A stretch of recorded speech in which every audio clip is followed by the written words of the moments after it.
Hi guys, it's Sophie.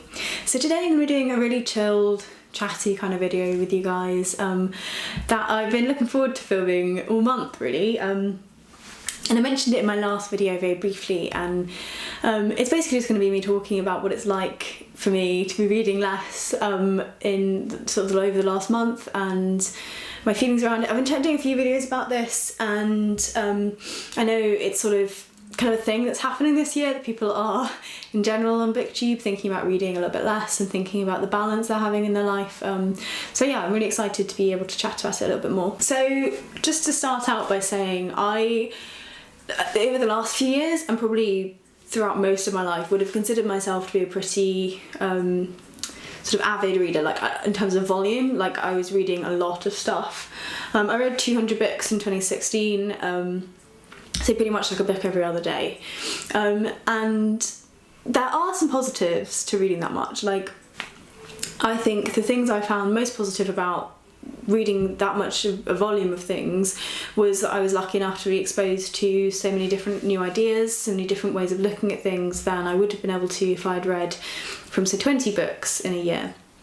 But I think for me the disadvantages outweigh the positives. So what I found is what I know a fair few other people have found on BookTube, which is that there's this pressure inherent in reading that much, and reading itself can become like a chore. And I don't think that's anything like that anyone here wants. I know that for a lot of us, reading is like how we unwind and how we sort of recollect ourselves. They're not for everyone. I do know that for some people it is sort of an energy sort of takes away rather than being added to when you read. But I think for me it was too far on the side of it being a chore, and it was really to the point, especially to the latter half of 2016, where I felt as though my free time was for reading. It wasn't that I did reading in my spare time, it was when I wasn't engaged in something that I had to be doing, I ought to be reading. And I think that's what sort of made this the sort of switch in my head to think, is this really what I want to be doing with my time? So over the last month I read 7 books, which is still a fair amount. I only plan on reading 4, but normally I'd read sort of 15 to 20 books in a month, so sort of 7 really isn't that many for me. And I think I didn't expect to have as much free time when I took away quite so much reading as I have, but it's been really enjoyable. I've been able to do a lot of other things that I've wanted to do for a long time and have not let myself do because I've felt as though I had to be doing something else. So I've been able to start volunteering again, which is something I'd wanted to do for a really long time. I'm having time to just like go out on walks and stuff, like little things that I would have wanted to do before but felt as though maybe I ought not to have been doing.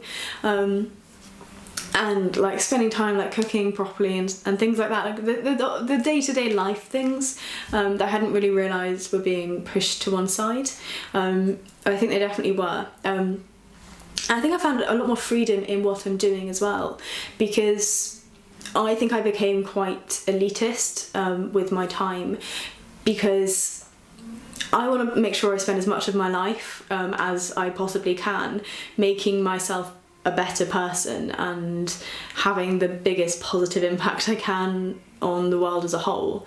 And I felt that reading was a safe way to know I was doing that, and I think I told myself that if I was reading, I was accomplishing that. I didn't really have to put any additional effort, I just had to be reading. And I kind of got to a stage where I felt as though if I was doing anything that wasn't reading, it was almost a waste of time. Be that like just spending the time to like listen to a piece of music, or like watching a TV show, watching a documentary, or whatever. I felt as though it was detracting from my learning, and it was kind of annoying. Like I found myself getting annoyed if like friends would come over and be like, oh, do you want to watch a TV show or whatever, and I'd be like, no, like how banal, like and that's just really silly. So I've been able to do just lots of different things I sort of wanted to do and have always done, without feeling that pressure. I mean, I have found it weird not to be able to read like the variety. Like I think that's difficult because I found that I normally tend to read like 1 book at a time. That's like the kind of reader I am.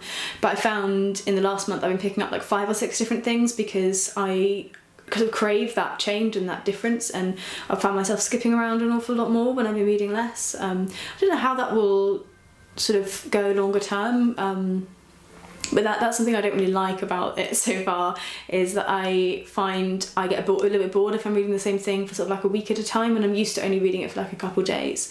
So we'll see how that goes, but so far it's not sort of stopping me or making me think I need to be reading more. And I just think, like, I know a lot of people who read a lot, like we do, you know. There is like this pressure, and it's not that there's anyone telling you have to do this. It's not that you feel like a pressure from the community. It's nearly always like an internal pressure. I think a lot of people who read have been that person who is very much defined by their intellect, and who's very much defined by their performance in intellectual pursuits. And because of the way that this community works, there is a visibility to the amount you read and also the complexity of the texts you read. And whilst I don't think the community or individuals are trying to make this competitive, I think often the kinds of people who read books are used to intellectual competitiveness, and therefore are kind of driven internally to try and be more or achieve more through reading, which obviously puts pressure on something that should be fun.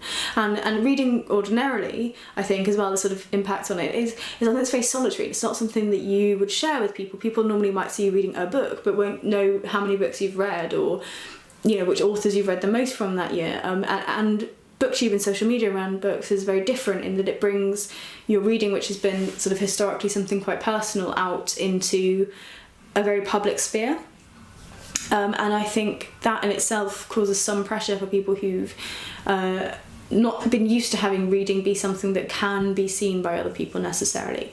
So it's all just kind of food for thought. But if you are like feeling that pressure, and maybe you just don't know why, you don't know what's happening, I would just say, like, you can better yourself in a number of different ways, and you can take different things from reading.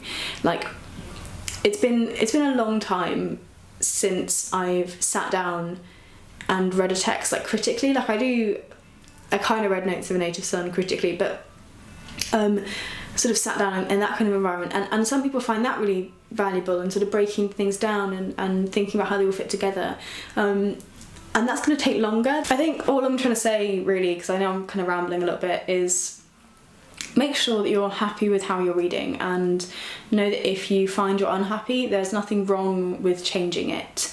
I think reading is a really big part of who I am, and sometimes I find it hard to make changes to that because I worry about how that impacts me as a person, or how that affects the way I'm learning about things, or limits the way I might think.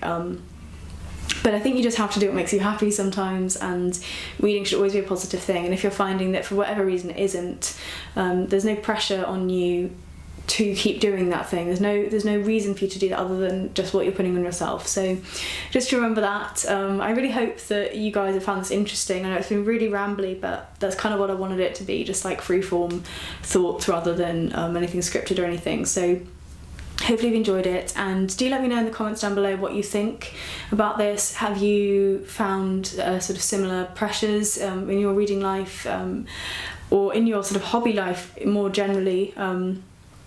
And has anyone here tried to start reading less? Because I know a few people in the community have. And if so, have you found anything similar to what I've said, or anything completely different or new? Just share that with everyone down below. I think that'd be great. But yeah, I'll see you soon in my next video, which will be probably something more specific than just me rambling for like 12 minutes. But yeah, I look forward to seeing you guys soon. I hope you're all well, I hope you're all happy, I hope you are surviving through a really miserable, grey and rainy February. It's my birthday month though, so you know, I have something this month to look forward to. But yeah, I'll see you guys all soon, and I hope you're well, and yeah, I'll see you soon. I'm gonna shut up now. Stop rambling, Sophie, it's madness.